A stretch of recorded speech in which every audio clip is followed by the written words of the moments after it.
सलमान साहब, आपका भी लीगल बैकग्राउंड है और कहा यह जा रहा है कि कानूनी मामलात में बुशरा बीबी साहिबा मुदाखलत कर रही हैं, इंसाफ लॉयर्स फोरम की टीमों को तब्दील कर दिया है। कंफर्म करेंगे इस बात को आप? बिल्कुल ऐसा कुछ नहीं है, बल्कि आज बुशरा बीबी भी मौजूद थी, उनसे भी तफसीली बात हुई और वह हैरान थी कि यह खबर किस तरह चली, क्यों चली। देखिए, हुआ सिर्फ इतना था कि खैबर पख्तूनख्वा के सदर जनाब काजी अनवर साहब ने एक साहब को उनके ओहदे से बरतरफ किया था। ये काजी अनवर साहब का इस्तेहकाक था।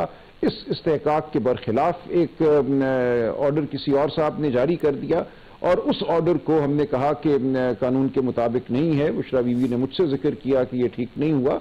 मैंने काजी अनवर साहब को फ़ोन किया, मैंने कहा आपका जो ऑर्डर है उसकी ताज़ीम कराई जाएगी। फिर मैंने ट्वीट भी की, उन्होंने एक वजाहती बयान भी जारी किया और सब मामला ठीक ठाक है। तो किसी सूरत भी ये कहना कि बुशरा बीबी ILF के मामलात में दखल अंदाजी कर रही हैं या कोई नई कानूनी टीम वो तरतीब देंगी, बिल्कुल गलत बात है। आज मैं, सलमान सफदर साहब, हमारे चुने हुए वकला जो ट्रायल कर रहे हैं, हम अदालत में मौजूद रहे और मुकम्मल एतमाद का इजहार खान साहब ने, बुशरा बीबी ने किया और उनका कोई ताल्लुक नहीं है कानूनी मामलात से। और उन्होंने ये भी कहा कि जो ये उनके हवाले से खबर चलाई गई है या एक अफवाह चलाई गई है कि उनकी किसी से बातें हो रही हैं पेशावर में, ये भी बिल्कुल सरासर बेबुनियाद है, ऐसा कुछ नहीं हो रहा। अंसार अब्बासी साहब खासे इन्फॉर्म्ड जर्नलिस्ट हैं, वो भी ये बात कर चुके हैं कि बनी गाला भिजवाने के हवाले से एक पॉइंट पर बात हो रही थी, गालिबन आपने भी डिनाई किया और बहुत से PTI के लोग भी ये कह रहे थे कि इस्टेब्लिशमेंट की तरफ से ये चीज़ ऑफ़र की गई। मरवा साहब ने भी ये कहा। तो कितना इन्वॉल्व है इस्टेब्लिशमेंट इन तमाम मुज़ाकराती अमल जो हो रहा है इसमें, और अब भी बात चल रही है उनसे आपकी? बिल्कुल नहीं चल रही। देखिए, अगर उनकी कोई इन्वॉल्वमेंट है तो वो हुकूमती टीम के साथ होगी और वो रहे, बिल्कुल ठीक है, हमें कोई उस पर एतराज़ नहीं है। हुकूमती टीम अगर उनसे बात करके हमसे बात करती है तो ये उनकी सवाबदीद है। जहाँ तक इमरान खान साहब का ताल्लुक है, बुशरा बीबी का ताल्लुक है, उनकी कोई बात किसी इदारे के किसी फर्द से नहीं हो रही। लिहाजा ये तासुर देना भी बिल्कुल गलत है। हम आइन कानून के मुताबिक आगे बढ़ना चाहते हैं। हमारे असीरान को कानून के मुताबिक छोड़ा जाए, जमानत उनका हक है। 2.25 साल से जो लोग जेलों में हैं, वो यास्मीन राशिद हों, शाह महमूद हों, वो हमारे दीगर जो असीरान हैं, जाज चौधरी साहब हैं, उमर सरफराज चीमा हैं, हमारे मियां महमूद रशीद हैं, और इसके अलावा सैकड़ों लोग, उनका हक बनता है अब कानूनी तौर पे कि उनको जमानत पे रिहा किया जाए, उनके खिलाफ जो लग़्व नौयत के मुकदमात हैं उनको ख़त्म किया जाए।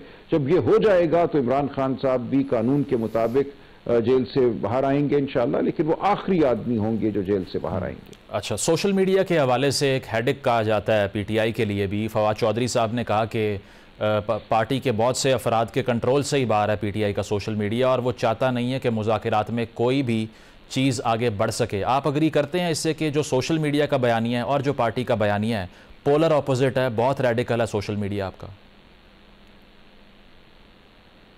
आपका ना कहिए ना। देखिए, सोशल मीडिया पे तो हर एक आज़ाद है ना कि वो ऑफिशियल अकाउंट्स की अगर बात करें, अकाउंट बनाए उस पर।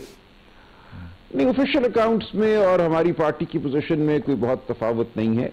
अगर कभी हो तो वो हम देख लेते हैं उसको और बात ठीक हो जाती है। लेकिन ये दूसरे अकाउंट्स हैं जिनको किसी सूरत आप पार्टी का अकाउंट नहीं कह सकते। हो सकता है उनकी हमदर्दी हो पार्टी से, लेकिन वो अपने नजरियात रखते हैं मुस्तकबिल के हवाले से, क्या होना चाहिए क्या नहीं होना चाहिए, उस हवाले से वो अपने नजरियात रखते हैं। लेकिन ये कहना कि हम उनको क्यों कंट्रोल नहीं कर रहे, ये भी दुरुस्त नहीं है। उनकी अपनी फिक्र है, सोच है, आजादी इजहार है। बट अगर वो आपकी कॉज को डैमेज कर रहे हैं तो आप डिस्कस तो कर सकते हैं ना उनसे। देखिए, हम अपनी बात कर देते हैं ना, हम कह देते हैं कि हमारा मौक़िफ़ क्या है, पार्टी का मौक़िफ़ क्या है। वो मौक़िफ़ आपके सामने आ जाता है। आप जब भी सवाल करेंगे या नहीं भी करेंगे तो हम खुद अपना मौक़िफ़ बयान कर देंगे। और इसके अलावा जो ओवरऑल सूरत हाल रही है पाकिस्तान के अंदर, इसमें कहा यह जाता है कि जिस तरह से एंटी कॉलोनियल स्ट्रगल होती है ना, शुरू में आपने कहा कि अमेरिकन मुदाखलत नहीं होनी चाहिए, लेकिन अब ये आपके मुखालिफिन आप पर ये इल्ज़ाम लगाते हैं कि बिल जलाने की बात करना, रेमिटेंस ना भेजने की बात करना या डोनाल्ड ट्रंप से उम्मीद करना कि वो पाकिस्तान की लोकल पॉलिटिक्स में इंडल्ज करके आपको रिलीफ दिलवा देंगे, ये तो उस बयानिए से 180 डिग्री मुख्तलिफ है जिस पर यह तहरीक शुरू की थी आपने। तो as a secretary general of the party आप कंसर्न नहीं है कि फॉरेन प्रेशर को इन्वाइट करने के लिए बात की जा रही है?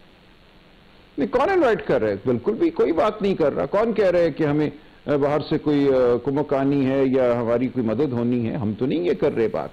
देखिए, अगर वहाँ रवैये बदलते हैं और उन रवैयों की वजह से यहाँ किसी पे असर पड़ता है, वो लोग जो देखते हैं उस जानिब कदम उठाने से पहले, उनको अगर कोई दिक्कत महसूस होती है तो ये उनका अमल है या उनकी सवाबदीद है। हम तो बिल्कुल आइन और कानून पे खड़े हैं और हम नहीं कह रहे कि कोई बाहर से आकर हमारी मदद करे, लेकिन पूरी दुनिया देखती है जब इंसानी हुकूक की पामाली होती है, जब निहत्ते लोगों पर गोलियां चलती हैं इस्लामाबाद में, जब गुमशुदा लोगों के बारे में किसी को कोई ख्याल नहीं होता, वो गुमशुदा रहते हैं और कारहाय मुमलिकत जो हैं वो आगे बढ़ जाते हैं, तो ये पूरी दुनिया देखती है। देखिए, इंसानी हुकूक के हवाले से तशवीश जो है, इसको किसी और मुल्क के अंदरूनी मामलात में मुदाखलत नहीं कहते। इंसानी हुकूक इंसानी हैं, वो रियासती हुकूक नहीं है। कहीं पे भी इंसानी हुकूक की पामाली होगी तो हर वो शख्स जो इंसानी हुकूक के हवाले से कोई वाबस्तगी रखता है वो बोलेगा, वो खा बोस्निया में हो, वो जनूबी अफ्रीका में हो, वो म्यांमार में हो, वो कहीं भी हो, दुनिया बोली। इसी तरह इसी हवाले से इन मुल्कों में तरक्की भी हुई। जनूबी अफ्रीका की जो जद्दोजहद थी उसकी पूरी दुनिया ने हिमायत की। तो हम समझते हैं कि पाकिस्तान में जो जमहूरियत पर हमला जारी है इस वक्त, जो फस्तायत का माहौल है, उसके हवाले से जो भी बात करेगा वो इंसानी हुकूक के हवाले से बात करेगा और पूरी दुनिया का हक है कि वो बात करे और तशवीश का इजहार करे।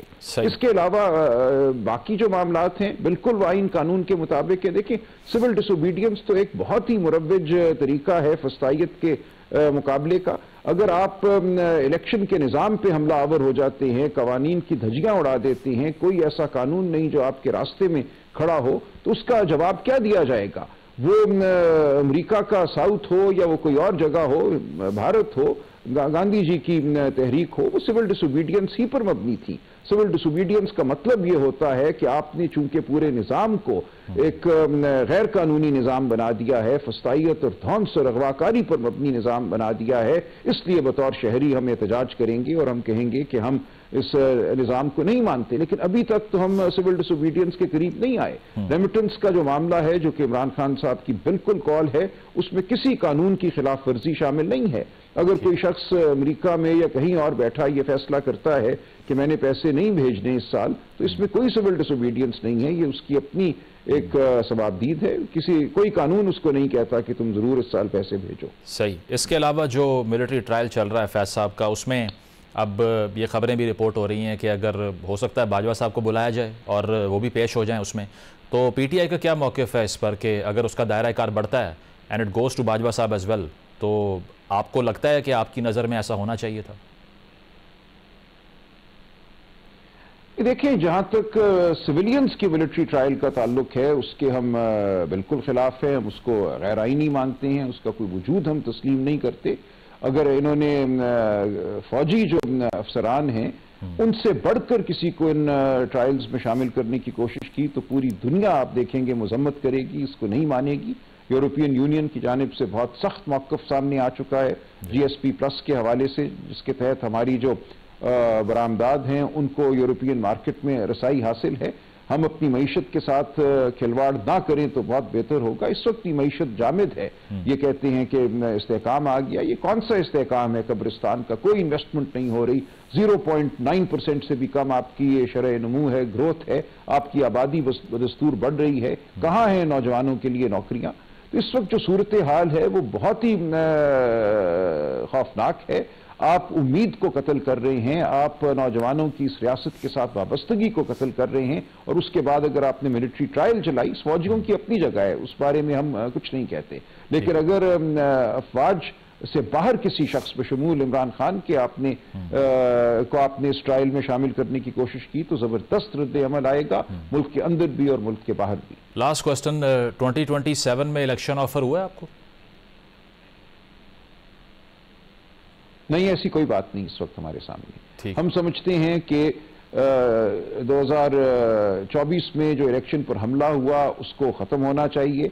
ये दो ही तरीके हैं, या अदालतों के ज़रिए जो सच्चाई है उसको सामने आने दिया जाए, अदालतों को काम करने से ना रोका जाए जैसा कि अब तक रोका गया है, और अगर ऐसा मुमकिन नहीं है तो जल्द अज जल्द नया इलेक्शन हो। लेकिन हमारा बुनियादी मौक़िफ़ यही है कि हमारा मैंडेट हमें लौटाया जाए।